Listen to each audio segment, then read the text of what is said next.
জেলা হাসপাতালের nursing staff, duty staff এবং ডাক্তাররা মিলিতভাবে এই র্যালিটা করছি প্রতিবাদী মিছিল হিসাবে। কি দাবি করছে?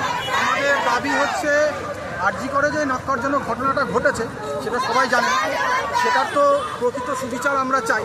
সেই সাথে আমাদের কার্যক্ষেত্রে যে নিরাপত্তা সেটার অভাববোধ বরাবরই ছিল, সেইটা যাতে সুনিশ্চিত করা যায় সেটার জন্যই আমাদের মেন দাবি দেওয়া।